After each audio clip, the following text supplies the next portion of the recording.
আসসালামু আলাইকুম। আপনারা সবাই কেমন আছেন? আশা করি ভালো আছেন। আমিও ভালো আছি। আজকে আপনাদের সঙ্গে শেয়ার করব স্যান্ডউইচ রেসিপি, আলুর দিয়ে স্যান্ডউইচ রেসিপি, যেটা বাচ্চাদের টিফিনে সকালে কিংবা বিকালে স্ন্যাক্স হিসাবে দিতে পারেন, কিংবা রমজান মাসে ইফতারেও বানিয়ে ফেলতে পারেন। খুব সহজ পদ্ধতিতে বানিয়েছি, সেটাই আপনাদের সঙ্গে শেয়ার করছি। তার জন্য পুরো ভিডিও স্কিপ না করে দেখতে হবে। আশা করি ভালো লাগবে। এখানে আমি 3টে আলু সেদ্ধ করে নিয়েছি। সেদ্ধ করার পরে গরম গরম আমি এই গ্লাসের সাহায্যে ছেনে নিচ্ছি। এইভাবে ছেনে নিলে কি হয়, নতুন আলু যেহেতু শক্ত হয়ে যাবে, ঠান্ডা হয়ে যাওয়ার পরে গরম গরম এই অবস্থা ছেড়ে নিতে হবে। তারপর দিয়ে দিচ্ছি পেঁয়াজ, এখানে কেটে নিচ্ছি। পেঁয়াজটাকে ছোটো ছোটো করে কুচি কুচি করে কেটে নিতে হবে। তারপর এখানে বেসনের আমি ডো তৈরি করব। তার জন্য ডো নয়, পাতলা একটা ব্যাটার তৈরি করব। তার জন্য এখানে ধনিয়া গুঁড়ো, জিরা গুঁড়ো, লবণ দিয়ে ভালো করে মাখিয়ে নিচ্ছি। তারপর আমি বেসনের ওপরে সব কিছু দিয়ে দেবো। তারপর গরম মশলা দিয়ে দিচ্ছি। এইভাবে সমস্ত উপকরণগুলো ভালো করে হাতের সাহায্যে মেখে নিতে হবে। আমি এখানে বেকিং পাউডার কিংবা সোডা কিছুই ব্যবহার করব না। অল্প অল্প পানি দিয়ে একটা ব্যাটার তৈরি করে নেব। ব্যাটারটা কিন্তু খুব পাতলাও হবে না, আবার গাঢ়ও হবে না। দেখলেই বুঝতে পারবেন কীরকম জিনিসটা হবে। ভালো করে ফেটিয়ে নিতে হবে, কিন্তু যত সুন্দর করে ফেটাবে জিনিসটা ভালো হবে, খেতে বেশি ভালো লাগে, মচমচে হবে, ফুলকো হবে। এভাবে হাতের সাহায্যে ফাটিয়ে নিতে হবে। আমার এটা কিন্তু রেডি হয়ে গেছে। এটা আমি সাইডে রেখে ততক্ষণ আমি আলুর একটা পুর তৈরি করব। তার জন্য কড়াইতে দেখুন সরিষার তেল দিয়ে দিচ্ছি। তেলটা ভালোভাবে গরম হয়ে যাওয়ার পরে দুটো শুকনো লঙ্কা আগে ভেজে নেব। শুকনো লঙ্কাটাকে ভেজে তুলে নেব আমি। এটাকে তুলে নেওয়ার পরে আমি এখানে গোটা জিরে ফোড়নে দেওয়ার পরে পেঁয়াজ কুচি দিয়ে দিলাম। পেঁয়াজটাকে হালকা করে একটু ভেজে নিয়েছি। দেখুন ভাজা হয়ে যাওয়ার পরে এখানে দিয়ে দেবো আমি আদা রসুন বাটা। আদা রসুন বাটা 4 চামচের হাফ চামচ হবে। এটাকে একটু নাড়াচাড়া করার পর ভেজে নিয়েছি। তারপরে দিয়ে দিচ্ছি আলু, ম্যাশ করা আলুটা দিয়ে দিচ্ছি। আলুটা কিন্তু পুরো আমি ম্যাশ করিনি, এইভাবে এবার খুন্তির সাহায্যে চেপে চেপে এইভাবে ভেজে নেব।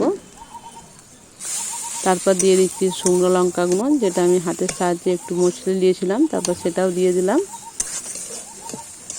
ভালো করে আঁচটাকে মিডিয়াম রেখে অনবরত নাড়াচাড়া করে একটা দইয়ের মতন তৈরি করে নিতে হবে।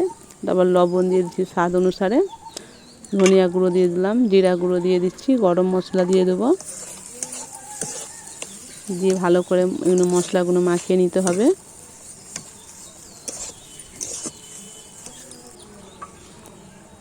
মাখানো হয়ে যাওয়ার পরে শেষে আমি গরম মশলা দিয়ে ধনে পাতা দিয়ে দিচ্ছি।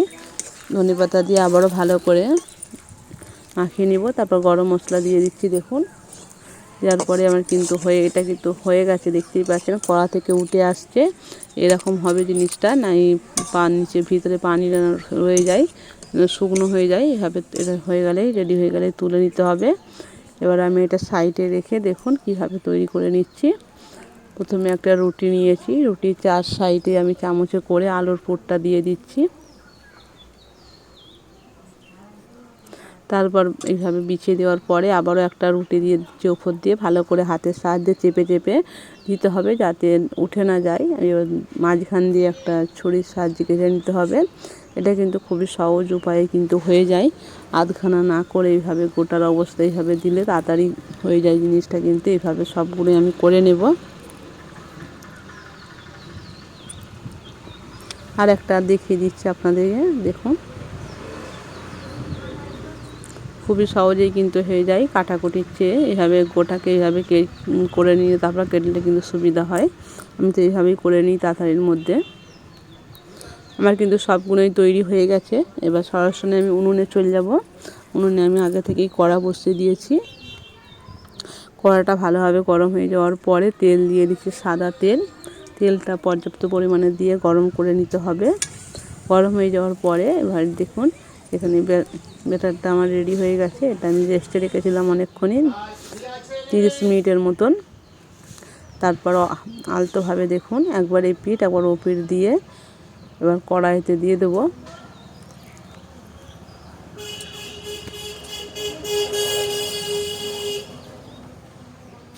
এইভাবে আর একটু আমি দিয়ে দিচ্ছি। ভালোভাবে তেলটা গরম হয়ে যাওয়ার পরে আঁচটাকে কিন্তু মিডিয়াম রাখতে হবে। মিডিয়াম থেকে লো রেখে ভেজে নিতে হবে, হাই ফ্লেমে রাখলে হবে না। মিডিয়াম থেকে লো রেখে ভাজলে জিনিসটা মচমচে হবে আর খেতে বেশি ভালো লাগবে। দেখুন এইভাবে লাল লাল করে উল্টে পাল্টে ভেজে আমি তুলে নেব। এটা তুলে নেওয়ার পরে আমি আবারও কড়াইতে দিয়ে দিয়েছিলাম, সেটাও দেখুন এক পিঠ হয়ে গেছে, আর এক পিঠ আমি এভাবে লাল লাল করে তুলে নিতে হবে। যদি পুরো ভিডিওটা ভালো লাগে পাশে থাকবেন, একটা লাইক দিয়ে ভিডিওটা দেখবেন। এইভাবে সবগুলো স্যান্ডউইচ আমি ভেজে তুলে নিচ্ছি। আলুর এই স্যান্ডউইচ খেতে কিন্তু ভীষণই মজা লাগে, বাচ্চারা বেশি পছন্দ করে। আমি এবার এটাকে পরিবেশন করছি এইভাবে, আপনারা চাইলে এইভাবে পরিবেশন করতে পারেন। দেখুন মাঝখান দিয়ে আমি একটু ছুরি দিয়ে কেটে দিচ্ছি। কেটে দেওয়ার পরে আমি ভেতরে দিয়ে দেবো ঝুরি ভাজা।